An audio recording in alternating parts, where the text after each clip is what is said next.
Hello, my name is Tripp Calhoun. I have ADHD and I have anxiety. Anxiety happens to a lot of people. Even some people we don't really think of, like our bosses or teachers, may have it as well. I'm here to help explain how anxiety works, but especially, there's also a difference about how anxiety with boys is different compared to girls. While it is a largely talked about subject, it actually isn't discussed a lot about boys. Why is that? People think men don't have many mental health issues because it isn't expressed much, as society thinks they are meant to be more tough and less emotional. And how they don't get as emotional as girls. But I can tell you, as a boy myself, that is not true. According to Masculinity.com, anxiety disorder is a chronic condition characterized by an excessive and persistent feel of apprehension and fears. Physical symptoms include sweating, palpitations, and much stress.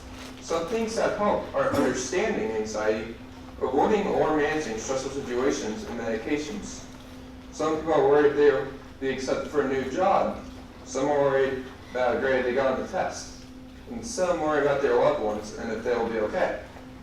How much anxiety you can have can also range from having just a little worrying thought in the back of your brain that can be easily dismissed, or it can become full-on panic attacks.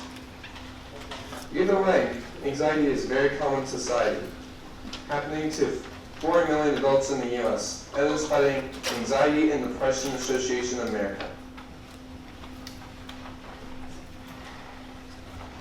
Specifically, video games can be a pretty iffy subject when it comes to anxiety. News organizations such as CNN and CBS have covered games' relationship with mental health in a negative way a lot of the time. An example of this is when there was coverage of the World Health Organization creating the term gaming disorder. While playing video games can be addictive and harmful if used too much, we can all say too much of anything can't hurt. Some games have been proven to help, and some have even dealt with people with mental health issues. Parents, how many of your kids play video games? Could they be trying to get away from anxiety? Take a game I found via a YouTube channel called Did You Know Gaming. They showed a game on a phone that's called Float. Float is a game where you guide a sailboat using your finger. It seems to be a normal endless app game, doesn't it? But there's a twist. There's a film in the cloud that helps float a boat, but at the same time it breathes deeply to visually demonstrate the user to do the same. This is really helpful for anxious people, especially when they get panicky. This is also useful for boys and men with anxiety, who instinctively prefer to hold their troubles in, as others would likely just see them playing the game. This is just one example of how video games can help anxiety, so don't always trust mainline media. While these symptoms of anxiety are similar for both boys and girls, here's where it starts to get different. There seems to be a stereotype where girls are more emotional than boys, while boys are stronger and they don't show emotion. According to betterhealth.big.gov, men have a bad habit of rejecting any support because they think they have to be strong and tough, or how the male hormone testosterone protects against anxiety, according to Dr. Mohammed Kabash. Men are more likely to use drugs compared to women, which makes it risky for alcohol abuse, as well as other drugs and medications. As a teenage boy, I will show you that always being tough and never showing emotion is not the case.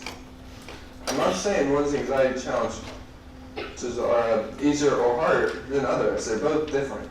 For me, I sometimes hide my anxious emotions, not just because I want to get embarrassed, but because I want to be a man, and crying is weak. Just because boys cry doesn't mean they're weak. It's a natural emotion that shouldn't be hidden by today's society.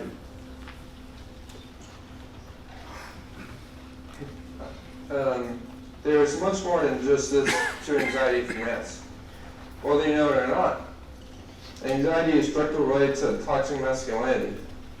Toxic masculinity has been a very emotional subject, controversial subject, and has been debated by many. The term has been defined by Dr. Ruth C. White of Psychology Today as an expectation society gives for boys to be unemotional, sexually aggressive, physically violent, and devaluing to women. Of course, these terms are not to be labeled for all teenage boys and men. It's just a bad behavior shown in the media the most, and it's just like a minority. Also, according to Dr. White, locker room behavior or frat boy behavior proves to incite competition of power and sexuality and has led to a lot of violence. While this stigma in society is damaging to women for being abused in many ways, men also suffer from this as well. While there have been many stories of doing horrible things, we should look and see how this keeps happening. Toxic masculinity has gotten so popular in debate that shaving company Gillette made a commercial on it that even aired in the Super Bowl. Wow, understandably, this advertisement received some negativity due to people suspecting it as branding all men as bullies and misogyny towards women. We can all take that this commercial has good intentions and sends a positive message. Some boys believe they'll be made fun of and rejected if they show weak emotions. So they do their best to toughen it up so they can fit in. They would eventually adapt to the cycle of this type of masculinity to where they think it's okay to do these types of things. We should teach future generations that being open and emotional is okay. Boys don't have to be, quote, just boys. Unfortunately, this toxic society in men leads to them pulling off doctor visits, and has led to being one factor of serious diagnosis and shorter lifespans compared to women, as said by the Tri-City Medical Center. This is clear evidence that toxic masculinity takes a toll on men. Some excuses men say are that doctor visits are expensive. While it's true that they cost money, it's better to spend a little amount and save a lot later than to save a little now and spend a lot later. Early doctor visits can save lives and catch problems early before they're too late. However, while anxiety can't be 100% cured, there can be many ways to help minimize it. Everyone is unique in their own way, meaning that different strategies that may not work for one person may work very well for another. For me, as an example, I found a really good strategy in journaling. When you journal, you're allowed to say what you want without the fear of judgment for others if you keep it personal. Writing down my feelings to help vent my stress productively helped a lot and continues to do so to this day. You don't have to be a good writer journaling your anxiety, so don't worry about being perfect.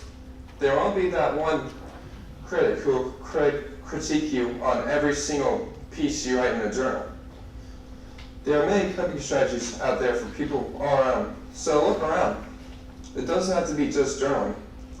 Keep in mind that it may take a while to find a good strategy. It took a while for me, for sure. Perhaps other strategies could be talking to people about different things, playing sports, even if you're not the best at them, as long as they're having fun. Playing video games, as long as they are used responsibly, as well as finding games proven to help or not harm anxiety. And just having other distractions from anxiety in the real world. Phrases like big boys don't cry, boys will be boys, you cry like a girl, be a man, all of those other phrases should not be used anymore. I'm not saying at all that we should be taught them. We can figure things out ourselves. But we shouldn't be held to such a stigma that we are told these things that discourage emotions. Because it's air. It either comes out one way or another. And if you're told to hold them in, I can almost guarantee that will come out in not a good way.